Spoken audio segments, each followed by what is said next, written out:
Alright, hello and welcome to a video that's just going to be a little talk about the Skyfang Brigade archetype that was announced about a week or two ago now. Quick point at the beginning of the video here, you may notice a weird or different or drop in audio quality, and that is because I actually left my mic in a little move that I had to do.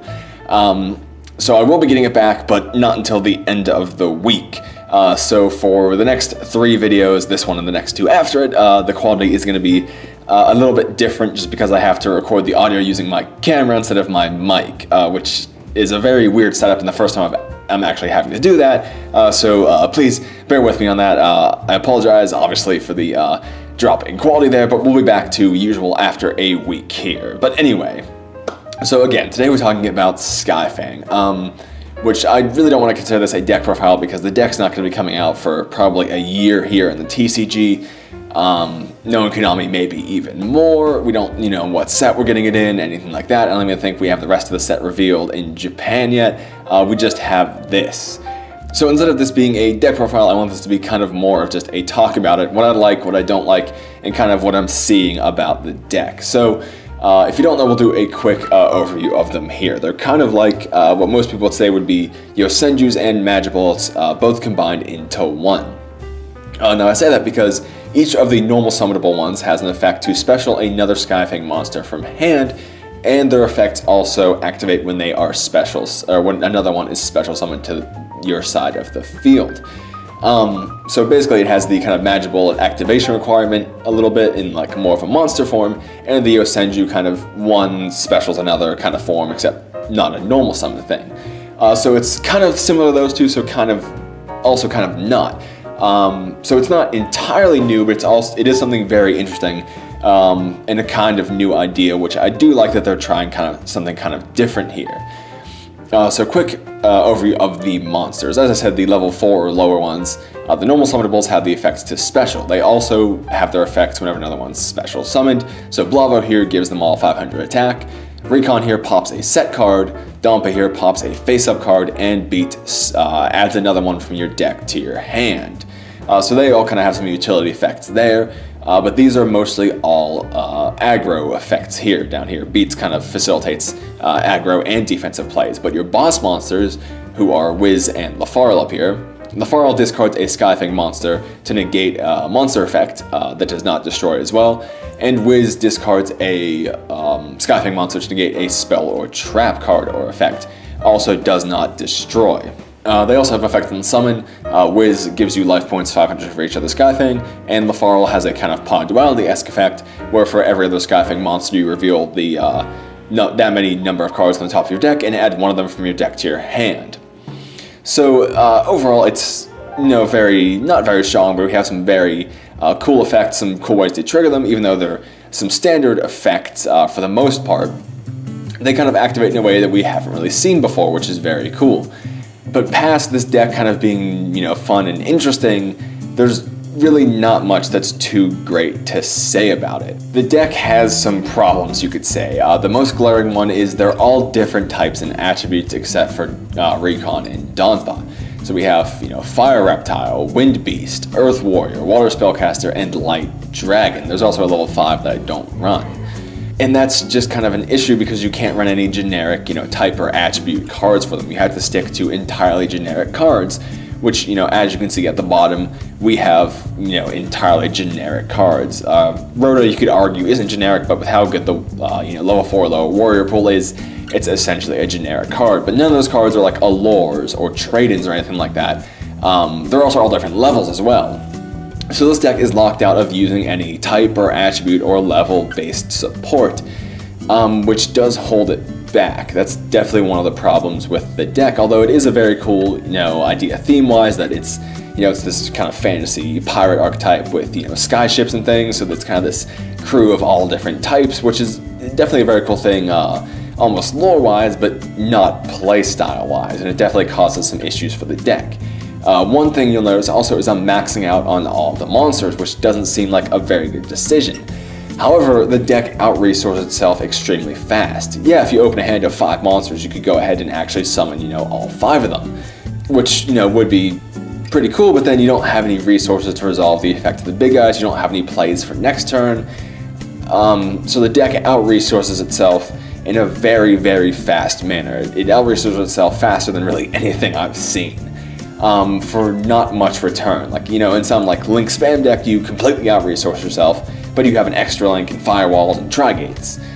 In this, you out-resource yourself and you popped one card in the field and have one, you know, spell or trap or monster negate. So it's not worth all the cards you're really giving up to get the effects.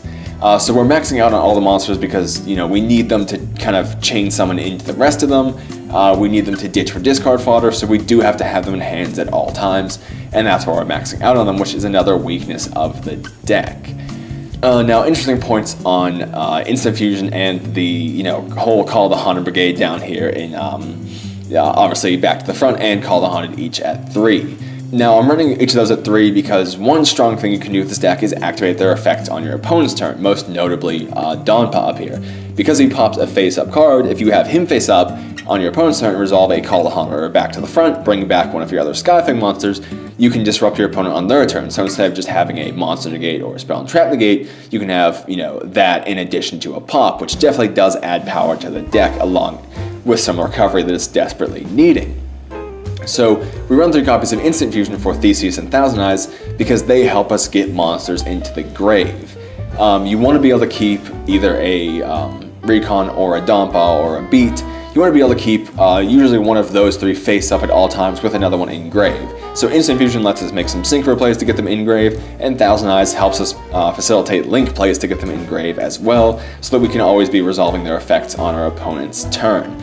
But again, that's still something that is fairly resource heavy because you're kind of putting monsters into links you don't need. Because you obviously want to be keeping your boss monsters on the field, but you know, until you get to link 3, there's no links that really do anything. So ideally, if you could go into Decode Talker, have a Call the Haunted set, and have a Lafarl and a Donpa up, that'd be ideal, but again, that's a very specific opening and not leaving you with any cards for recovery outside of, you know, say like the one Call the Haunted you have. So that's pretty much everything I wanted to talk about in the deck.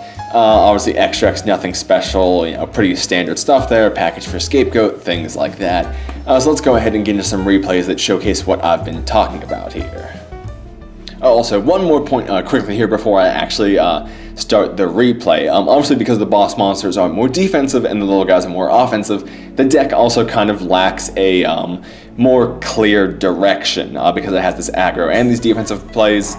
Obviously, it's good to have both of those, but again, because of how resource heavy and intensive it is and things of that nature, it also kind of, it's hard to do. It also kind of has to make you pick between going first or second, and you can open a first hand going second or a second hand going first, things like that. But let's go ahead and actually roll the replay here. So we're up against BA, and actually that's one weakness right there is hand traps. As you can see, he went ahead, you know, Valor's actually very good against this deck because he just went ahead, stopped our play right there, and we don't have anything to do. We can just set an Instant Fusion for a bluff and pass, and then he can basically go off uninhibited here. Now this BA player will make some mistakes here. As you can see, we drew the bait with the Instant Fusion there. So you'll notice some mistakes he's making, but again, BA is definitely a much better deck than Skyfang down here at the bottom. So we'll go ahead and Farfa our monster, which again is kind of mistake number 1 because that just means we're getting it back next turn when he could have just swung over it, and he's going to kind of consistently do that every turn here. So we'll go ahead and use Donpa here to special, Blavo to special, Lafarl. Now one strength of this deck actually is it has the ability to abuse chain links. As you can see, he has an Ogre in hand, but we can go ahead and actually order our chain links. As you'll see here, we'll have Donpa as 1, or no, we'll have Lafarl as 1, Donpa as 2, and Blavo as 3, so we can only Ogre the Blavo or negate it if he had a strike, things of that nature. Obviously, you'll see, you know, we'll go ahead and pop a card still because we can negate one of the effects in grave. We'll go ahead and do that, swing for some damage there, and we're pretty much in control. We'll just foolish a card we don't want to draw. But as you can see, we really don't have anything left for next turn. All we have is an Instant Fusion. We don't have any negates for his turn, and as you can see, we pay for that by losing our Lafarl there. And he'll go ahead and he'll keep making plays here. Again, he'll banish something when he doesn't need to, and he'll actually Soul Charge for 4, which is interesting because he's actually not going to use all those resources. He could have made a second Link there and then a Dante, but he'll just go ahead and make a Beatrice and then blow them up and leave a 500 body on board. And we'll actually get a pretty good top deck here because we can go ahead and special that. He can Beatrice and far for one of them, but obviously he'd far for the 1000 attack just because it's 1000 attack.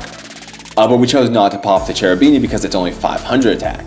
So right now he's only at 200, we can instant fusion with either one he leaves, go ahead, swing over the Cherubini for a game there. So we did get that game, but mostly through his misplays. So you can see a few strong suits of the deck there, the chain links, the swarming of the field, but again, its shortcomings in we really were kind of running on fumes there. For this one, we're up against Counter Fairies, which is actually a very tough matchup for this deck because you need your first monster to go off to actually continue your plays from there. Again, very similar to your Senjus, where if they kind of just stop your first summon, you're a little bit screwed there. So he'll go ahead and start rolling it here. He's going to set up with a whole bunch of counter traps there. He doesn't take the Demise because he needs the Sanctuary in the sky to actually resolve some of those counter traps. So we'll go ahead and we'll start trying to go off here. He'll Drastic Drop Off, doesn't matter because we have another one. He'll Blind Negate our first summon, which does hurt. I believe we will just go ahead, yeah, with Desires from there. He'll Dark Bribe that, and as you can see, we ran him through all of his resources, but we also have nothing left to do ourselves, and he was blindly negating. Whatever we threw at him, he was just negating almost for the hell of it, which is a very bad playstyle, but as you can see here, this bad playstyle and kind of lack for care of resources still managed to get us there. Now he'll go ahead and we actually have the back to the front. So I knew he was going to be able to search one counter trap, so we could actually back to the front on his turn, bait the negate with the first effect, and then go ahead and use the ones in hand to try and get over that. But he's going to draw another counter trap here, so it's not going to matter because our first attempted effect is going to get gated there with the strike. And then just to try to push through the back row, we'll go ahead and try to resolve Blavo. That's obviously going to get negated. Everything we've done has gotten negated. Blind negation, and it's actually working in his favor here and not hurting him at all. And as you can see, every turn he's searching another counter trap, and there's just nothing we can do to get through it. Just having one negate a turn to stop our plays from going off really does hurt. Again, even similar to Magic Bolts, where if you can stop their normal summon, you can stop them from doing just about anything. And that's definitely one of the biggest shortcomings of this deck. And for our final one here, we're up against Elemental Lords, Element Sabers. Element Lords stroke Element Sabers. Elemental Lords. Whatever, I'm done saying the name. Okay, so this one will showcase pretty much the last of what I want to talk about here, and it's an interesting matchup because these are both new archetypes, both suboptimal, we'll say, but they can each kind of do their own new and interesting thing. So he's going first. I'll go ahead and set up with the field spell, which is good. It gives you a search and some other effects, but takes away your battle phase, so you're not really killing your opponent that much. You'll see we just won't have to worry about him attacking at all. So we'll go ahead and set up pretty good here. We'll get a search, you know, a pop for one face up. Go ahead and pop the field spell because we can't actually hit his monsters because of Willard here. As you can see, they're indestructible by battle and card effect, so that's actually going to be hard to get around. We'll go ahead and set up with the Lafarl here, and because we have two forms of recursion here, we can actually go ahead and dump all three into Decode Talker because we can go ahead and reborn the Dompa here, and then another one afterwards to actually trigger his effect. So that's, again, this is kind of the strong setup that you can see here, where we have the Call the Hornet and the back to the fronts to trigger their effect on our opponent's turn. So we can't destroy them by battle, but we'll go ahead and just get some damage in there since he actually can't attack us on his turn. Now he's going to go ahead and start setting up Darks, so I'm starting to read the Dark Armed Dragon in hand there. So on the third one, I'll go ahead and special out the Dompa, and then once he drops the Dad, I can actually go ahead and special back the Beat to pop the Dark Armed Dragon there. So that's kind of one of the strong plays, as you can see there, and then again, combo with the negation was enough to actually stop him for the turn. But again, as you can see, we don't have much left, and we're going to go ahead and out him here with Thousand Eyes, one form of non-destruction, and then Girsu, another form of non-destruction removal. I didn't go into Link Kuribo off of the what is it called? The Thousand Eyes, because I actually didn't have it in the extra deck at this point. That's why I used 4 monsters to make Ningirsu instead of 3.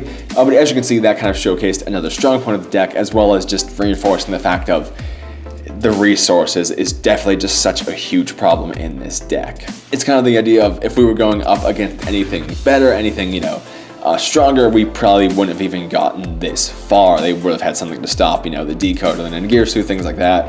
And if they really could have stopped those, we wouldn't have anything left for next turn. Just that general idea. But anyway, that wraps up everything that I really wanted to talk about, so I'll go ahead and call this one here. A few notes on the build. Obviously, because they're all different types and attributes, Invoked is something you can run with this deck. However, it does eat your normal summon, and then you're not doing Skyfang things, you're just doing Invoked things, and if you do both, you're just out-resourcing yourself even harder. Brilliant Fusion and the Predator Plants and things of that nature. Obviously, those are good to run in any deck, but I've gotten so bored of them. They're so tired and just bland at this point that they go into anything, that I'm actually trying to stop running those in most of my decks, which is why you're not seeing any generic, link plays or anything like that in this deck. I'd rather the deck do its own thing when it's designed to do what it's, this new, cool, and interesting idea, than just have it be link fodder for plays with generic engines. But anyway, usual plugs at the end of the episodes. Links to my Twitter and Discord down in the description. The Twitter, which gives automatic tweets when a new video goes out, and the Discord, which is a cool place to chill, hang out, talk about Yu-Gi-Oh! Among other things. Also, a link to my Patreon, where if you're super awesome and want to support me for the effort and time that I take to make these videos, especially the editing. Most YouTubers don't edit, you guys know that. But yes, no pressure to actually support me or anything. No content will be gated off. It's just if you have a little extra to give, it would be greatly appreciated, and also it will earn you some extra duels that don't make it into the final cuts of deck profiles. Also, if you've been here for a while and know some of the series I have, the worst deck of all time will be returning this Friday, so be on the lookout for that. But anyway, thank you for watching, and I'll see you later.